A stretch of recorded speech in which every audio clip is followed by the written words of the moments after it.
Hello everyone, welcome to my channel exam crack with Sheenu. इस channel पर आपको government exam से रिलेटेड अपडेट्स मिल जाएंगे, प्लस में अभी स्टडी मटेरियल भी मिल जाएगा आपको। सो आप इस चैनल को प्लीज़ सब्सक्राइब कर लीजिए।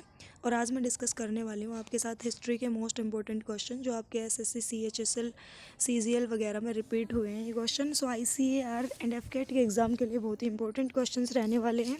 सो इस वीडियो में मेरे साथ लास्ट तक बने रहिएगा। सो हम स्टार्ट कर लेते हैं। 50 क्वेश्चन आज करेंगे हम, बाकी के 50 क्वेश्चन मैं आपको कल शेयर कर दूंगी वीडियो के थ्रू। ठीक है, बहुत ही इंपॉर्टेंट क्वेश्चन है, जितने भी कॉम्पिटिटिव एग्जाम है उनके रिपीटेड क्वेश्चन है ये। सो आप इस वीडियो को जरूर देखिए लास्ट तक। फर्स्ट क्वेश्चन, किसके शासनकाल में 1398 में तैमूर ने दिल्ली पर आक्रमण किया था? तो ये तैमूर ने दिल्ली पर आक्रमण किया था नसूरुद्दीन महमूद तुगलक के शासनकाल में। नासूरुद्दीन जो भी लिखा हुआ है।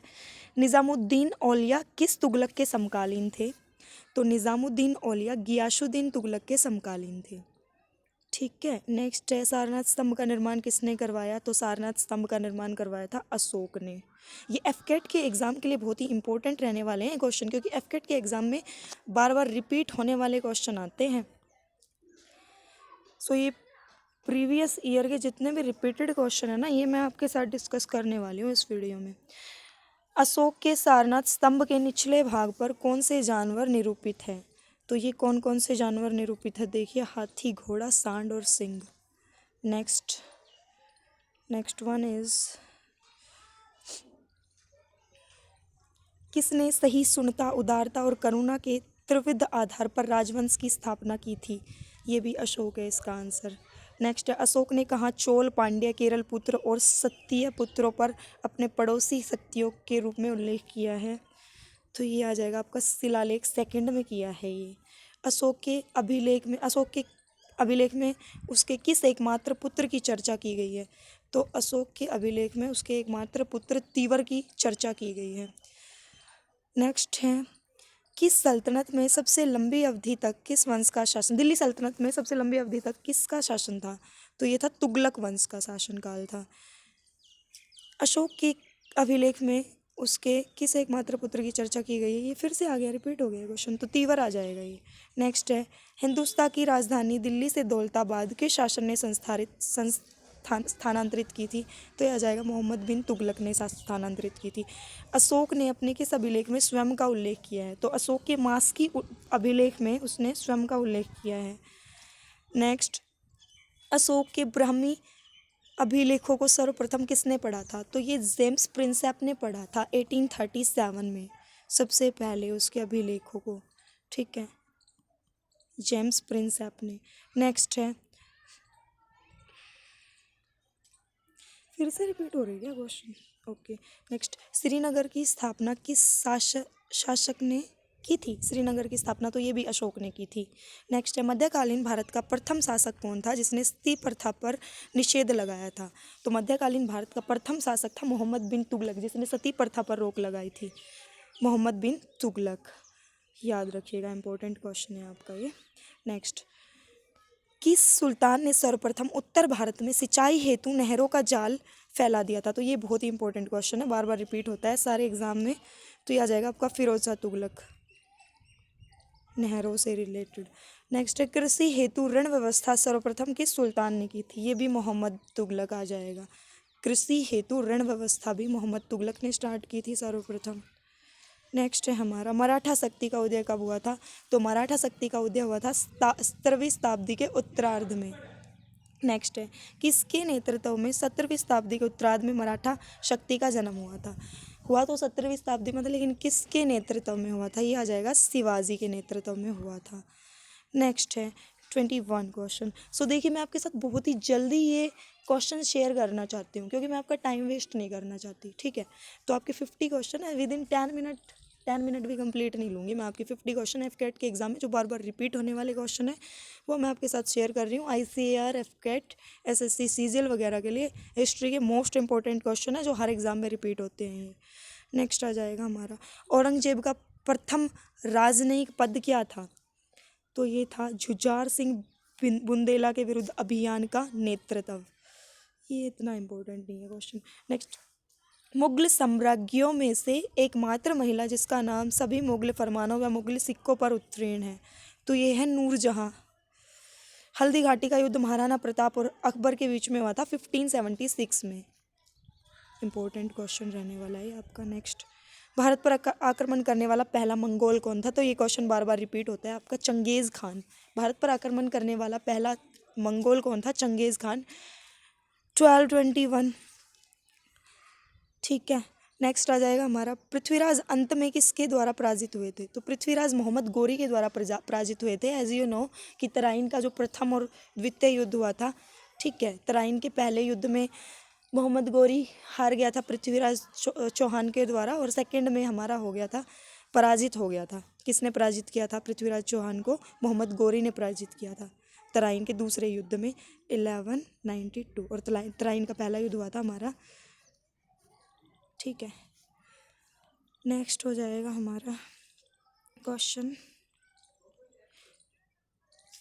अगला है हमारा, अंतिम मुगल बादशाह कौन था? तो बहादुर शाह द्वितीय, बहादुर शाह द्वितीय या फिर बहादुर शाह जफर भी बोल सकते हैं। ये अंतिम मुगल बादशाह था हमारा। नेक्स्ट, किस मुगल बादशाह ने अपने पुत्र का नाम सूफी संत शेख सलीम चिश्ती की दरगाह पर अकबर ने रखा था? ये क्वेश्चन बहुत इंपॉर्टेंट है, पूछा जाता है बार बार। नेक्स्ट है, अकबर ने पानीपत का द्वितीय युद्ध किस राजा के विरुद्ध लड़ा था? तो हेमू के विरुद्ध लड़ा था। और कब लड़ा था? ये 1556 में, ठीक है। पानीपत का दूसरा युद्ध अकबर ने हेमू को पराजित कर दिया था 1556 में। नेक्स्ट है सोमनाथ, कौन सा आ गया सोमनाथ के मंदिर का पुनर्निर्माण किसने करवाया था? तो सोमनाथ के मंदिर का पुनर्निर्माण करवाया था कुमारपाल ने। किसने कराया था गाइस? कुमारपाल ने। नेक्स्ट है 30th क्वेश्चन, शाहजहाँ के शासनकाल में बुंदेला विद्रोह का नेतृत्व किसने किया था? ये किया था बुंदेला विद्रोह का नेतृत्व शाहजहाँ के शासनकाल में किया था चंपत राय ने। किसने? चंपत राय ने।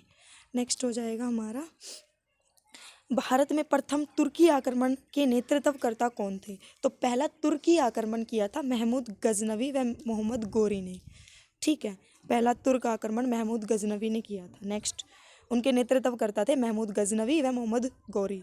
नेक्स्ट हो जाएगा हमारा 1299 में रामानंद का जन्म किस स्थान पर हुआ था? तो ये हुआ था 1299 में रामानंद का जन्म हुआ था प्रयाग में हुआ था, प्रयाग। ये एक भक्ति संत हुआ करते थे।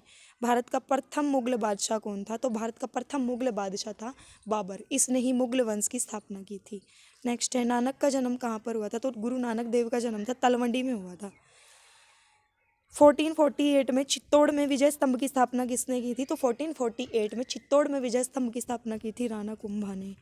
नेक्स्ट है 36 क्वेश्चन, किस स्थान पर कबीर की समाधि स्थित है? तो मगहर नामक स्थान पर, मगहर, यहाँ पर है कबीर जी की समाधि। गयासुद्दीन तुगलक ने मंगोल आक्रमणों को कितनी बार विफल किया था? तो गयासुद्दीन तुगलक ने मंगोल आक्रमण को 29 बार, 29 बार विफल कर दिया था गयासुद्दीन तुगलक ने। तो ध्यान रखना, इंपॉर्टेंट क्वेश्चन है। वह प्रथम मुगल सम्राट कौन था जिसने अपने सिक्कों पर अपनी तस्वीर खुदवाई थी? तो पहला ऐसा मुगल सम्राट था जिसने अपनी तस्वीर अपने सिक्कों पर खुदवाई थी, जहांगीर। मुगल शासक बाबर ने भारत पर कितनी बार आक्रमण किया था? तो मुगल शासक बाबर ने भारत पर 5 बार आक्रमण किया था। भू राजस्व की दर किसके शासनकाल में सर्वाधिक थी? भू राजस्व की दर अलाउद्दीन खिलजी के शासनकाल में सर्वाधिक थी, सबसे ज़्यादा।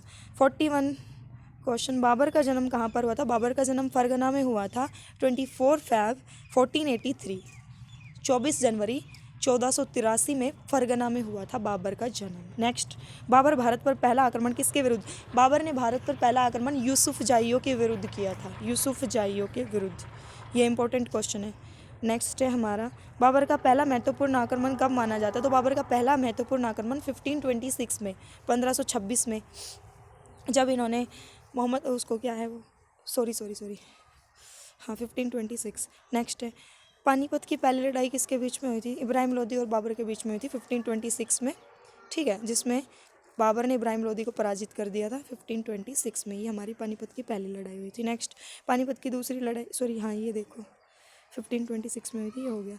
खानवा का युद्ध कब और किसके बीच में हुआ था? तो खानवा का युद्ध राणा सांगा और बाबर के बीच में हुआ था 1527 में। बाबर के 2-3 युद्ध हैं, ये हमारे लाइन वाइज हुए थे। कब? 1526 में, 1527 और 1528। तो 1526 में बाबर ने पराजित कर दिया था किसको? इब्राहिम लोदी को, ठीक है, ये था पानीपत की पहली लड़ाई। फिर आपका 1527 में बाबर और महाराणा राणा सांगा के बीच में हुआ था कौन सा युद्ध? खानवा का युद्ध। ठीक है, 1527 में हुआ था खानवा का युद्ध। और 1528 में हुआ था चंदेरी का युद्ध, जिसमें बाबर और मेदिनी राय के बीच में हुआ था ये युद्ध, चंदेरी का युद्ध 1528 में। और इसमें भी बाबर ने मेदिनी राय को हरा दिया था। फिर घाघरा के युद्ध में बाबर ने किसे पराजित किया था? घाघरा के युद्ध में बाबर ने महमूद लोदी को पराजित किया था। घाघरा का युद्ध, ये युद्ध सारे याद रखना है गाइस आपको, क्योंकि पहले पानी ये युद्ध से रिलेटेड क्वेश्चन आपके जितने भी एग्जाम से सारे एग्जाम में बार बार रिपीट होते हैं। तो खानवा का युद्ध 1527 में राणा सांगा और बाबर के बीच में हुआ था। पानीपत की पहली लड़ाई 1526 में हुई थी। ठीक है, और उसके बाद हमारा अब आते हैं इस पे, बाबर और मेदिनी राय के बीच में हुआ युद्ध किस नाम से जाना जाता है? तो चंदेरी के युद्ध के नाम से जाना जाता है। 1528 में हुआ था। घाघरा के युद्ध में बाबर ने किसे पराजित किया था? तो घाघरा के युद्ध में बाबर ने महमूद लोदी को पराजित किया था, जो कि इब्राहिम लोदी का भाई है। ठीक है, बाबर की आत्मकथा को किस नाम से जाना जाता है? बाबर की आत्मकथा को तुजू के बाबरी के नाम से जाना जाता है, तुजू के बाबरी, और इसको बाबरनामा के नाम से भी जाना जाता है। नेक्स्ट है, किस युद्ध में बाबर ने तोपखाना का इस्तेमाल किया था? तो बाबर ने पानीपत के पहले युद्ध में तोपखाना का इस्तेमाल किया था। अगर आपको क्वेश्चन पसंद आए हो तो वीडियो को लाइक कर देना एंड चैनल को सब्सक्राइब कर लेना। नेक्स्ट आपको 50 क्वेश्चन कल मैं आपके साथ शेयर कर लूँगी। Thank you.